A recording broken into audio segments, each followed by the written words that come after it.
A paz esteja conosco. Fiz uma dissertação de mestrado sobre o dom de línguas. Há mais de um ano estou para preparar um curso sobre o assunto, mas os cuidados com minha filha têm sido prioridade. No entanto, lendo um pouco dos questionamentos de algumas pessoas sobre a homilia do Santo Padre Leão XIV, na missa de abertura do capítulo geral dos Agostinianos, em 1º de setembro de 2025, resolvi falar sobre o assunto na perspectiva do meu trabalho. Padre Geraldo dos Scalabrines, da Inglaterra, que me atende sempre que preciso, por saber da minha caminhada com a renovação carismática católica, já são mais de 30 anos, sugeriu-me escrever sobre o dom de línguas, pois gera muitas dúvidas nas pessoas. Posso garantir que estou longe de ter todas as respostas sobre o assunto, após um ano de estudos sobre esse assunto e trabalho concluído, sem uma excelência, pois precisei conciliar meu tempo de estudo com os cuidados da minha filha. Tenho quase certeza que nessa vida não terei todos os fatos e evidências para esclarecimento desse assunto. Creio que mais importa no exercício do dom das línguas a intenção do nosso coração. É aí que Deus habita e faz coisas extraordinárias, como a enorme expansão do movimento pentecostal e posteriormente carismático. O Espírito Santo sopra onde quer. Evangelho de São João, capítulo 3, versículo 8. E realiza maravilhas, como tantos grupos de oração e comunidades maravilhosas, como a Canção Nova fundada pelo Mr. Pentecostes, Monsenhor Jonas Abib. Se o doutor da lei Nicodemos, que conversou face a face com Jesus, não entendia bem os mistérios do Espírito Santo, quem sou eu para entendê-los? Deveria ser o desejo de todo cristão procurar aprender as coisas de Deus e não rejeitar o conhecimento. Outro dia, escutei nas belíssimas homilias do padre Paulo Ricardo que São Tomás de Aquino, ao final da vida, percebeu que tudo o que escreveu era nada comparado ao vislumbre da eternidade no seu leito de morte. Vamos à homilia do Papa Leão XIV, na qual ele comenta sobre o dom de línguas. Já no início, o Papa traz uma realidade da Igreja cristã desde o seu início, a variedade de pessoas falando uma variedade de línguas. Dependendo do locutor, haverá necessidade de intérprete, ou, supernaturalmente, o clamor ao Espírito Santo, que deu o dom de línguas. Em uma pregação que fiz no grupo de oração em Westminster, na Inglaterra, pedi à Assembleia descontraídamente que orasse pelo dom de línguas, pois com certeza eu falaria uma palavra ou outra com uma pronúncia difícil de entender com o meu sotaque português. Não deu outra. Um senhor, Anthony, perguntou ao colega irlandês ao lado dele uma palavra que ele não entendeu. Justo a palavra linguagem. Deus tem umas brincadeiras conosco. O Santo Padre cita em sua homilia a glossolalia em Jerusalém. Normalmente a Igreja Católica, principalmente nas explicações do cardeal Suenes, não diferencia muito glossolalia de xenolalia, mas vamos ver isso aqui um pouco. No meu trabalho sobre o dom de línguas, encontrei dois autores que gostei muito. O católico Philip Blosser e o pentecostal Charles Sullivan, que fizeram um excelente trabalho em conjunto histórico sobre o dom de línguas. O livro se chama Speak in Tongues, A Critical Historical Examination. Não vi ainda a tradução para o português. Segundo esses autores, xenolalia é o fenômeno de falar uma língua que não se sabia anteriormente, como aconteceu com os apóstolos no fenômeno descrito em Atos 2. no qual os apóstolos falaram línguas inteligíveis, isto é, conhecidas dos ouvintes, porém foi a graça do Espírito Santo que deu aos discípulos essa habilidade de falar outras línguas. Hoje em dia, nós escutamos os sacerdotes ao redor do mundo falarem a boa nova em diferentes línguas, pois é como diz o Papa Leão XIV, citando Santo Agostinho. A igreja atual fala em todas as línguas. Portanto, o pedido de Jesus de evangelizar o mundo todo, sendo falar em línguas um dos sinais, escrito em Marcos 16:17, é realidade de nossos tempos. Parece tudo esclarecido, não é? Não.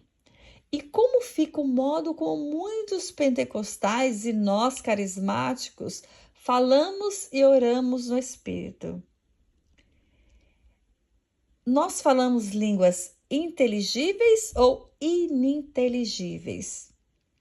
Isto é, inteligíveis, uma língua que se é conhecida como japonês, francês, alemão, inglês, português, espanhol, ou ininteligíveis, sons que se fazem, mas que não é uma língua estruturada, não caracteriza uma língua conhecida.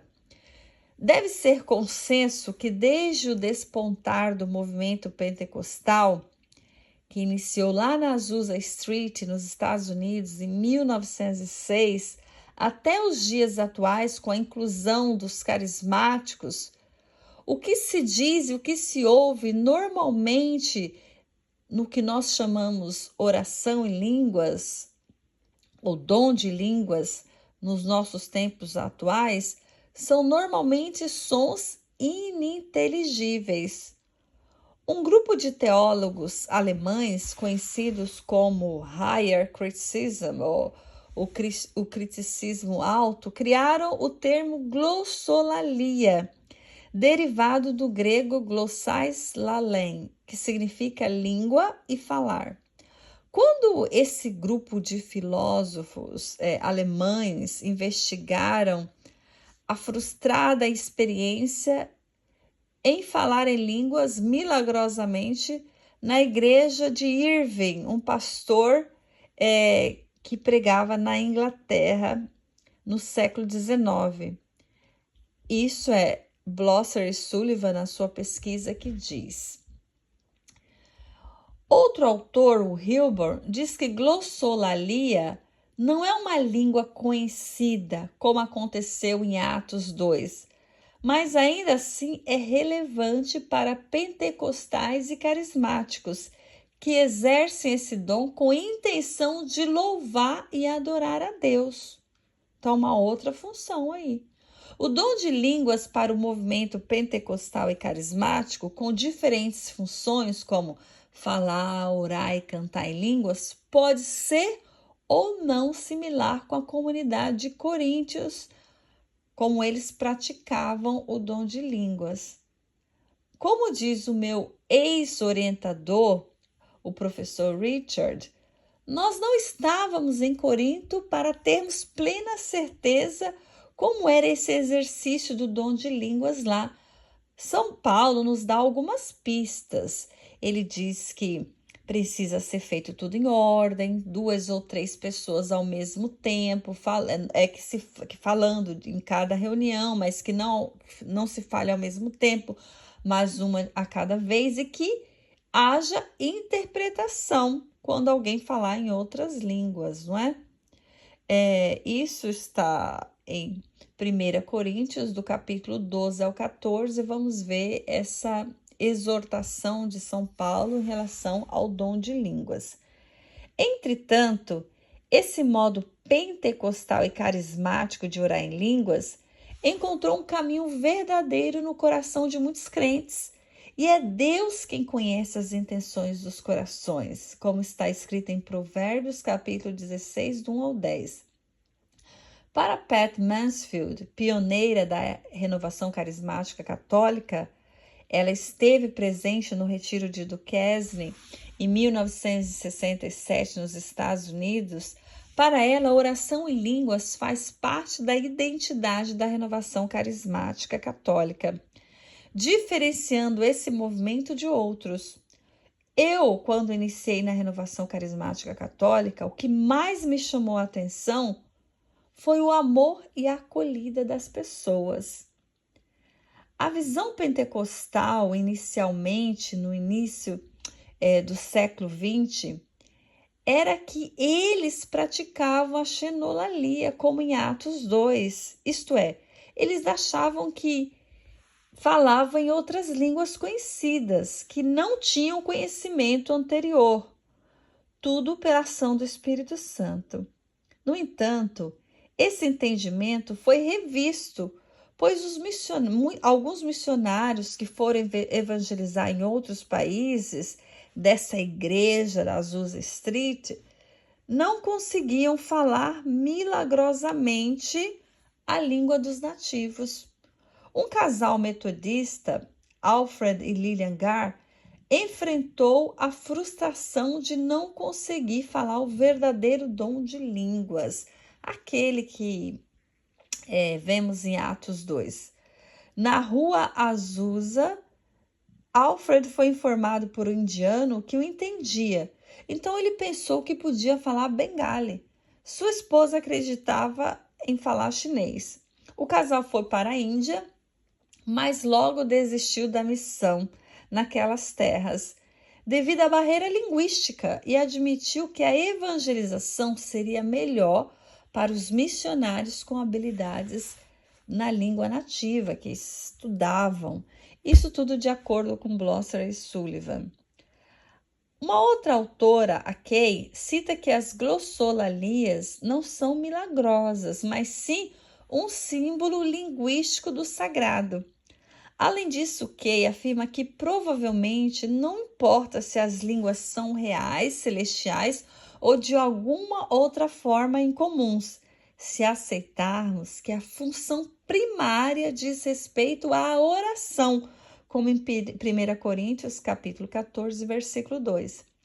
E que Deus, ele pode compreender toda a expressão vocal, linguística ou não.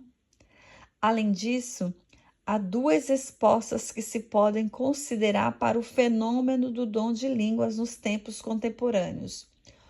Uma é que os precursores, os pentecostais e posteriormente os carismáticos, não praticam o dom de línguas descrito na Bíblia, principalmente por não se relacionarem adequadamente com a história do judaísmo ou da igreja primitiva e com os padres da igreja, que citam o dom de línguas no sentido de xenolalia e não glossolalia. Isso é uma consideração. Outra seria que Deus está fazendo algo novo no cristianismo a partir do século XX. Ele está capacitando as pessoas neste período pós-cristão de descrença e forte ressurgimento do paganismo. Ele está suscitando nas pessoas esse dom de falar sons que não fazem muito sentido em nenhuma língua, não é uma língua. São pessoas sedentas por se aprofundarem na presença de Deus. Elas se humilham. E o Papa Leão XIV, na sua homilia, fala muito da humildade e da unidade também. Essas pessoas que buscam esse aprofundamento na oração em línguas ininteligíveis tornam-se como crianças, produzindo sons que não conseguem entender, mas que vêm da boa intenção do coração. Muitos crentes pentecostais e carismáticos adotaram essa experiência como parte de suas vidas de oração. No entanto, pode ser que, com o uso de sons ininteligíveis, alguém negligencie a prática de adorar a Deus em sua própria língua. Além do mais, não deveríamos ler a Bíblia e nos dar um dom que o Espírito Santo não nos deu, ou profetizar uma palavra que Deus não nos deu. Precisa haver um cuidado com profecias, que muitas vezes as pessoas afirmam dizer em línguas com interpretações que podem ser duvidosas, como um pentecostal que escreveu um salmo em uma oração em uma língua conhecida e desconhecida de sua assembleia, que só falava inglês. Porém, em momentos diferentes, em ocasiões diferentes, as pessoas deram interpretações variadas, nenhuma relacionada ao teor do salmo escrito. Assim, é importante que pentecostais e carismáticos apresentem mais evidências com testemunhos confirmados, registrados por especialistas, de seus ensinamentos e práticas relacionados ao dom de línguas.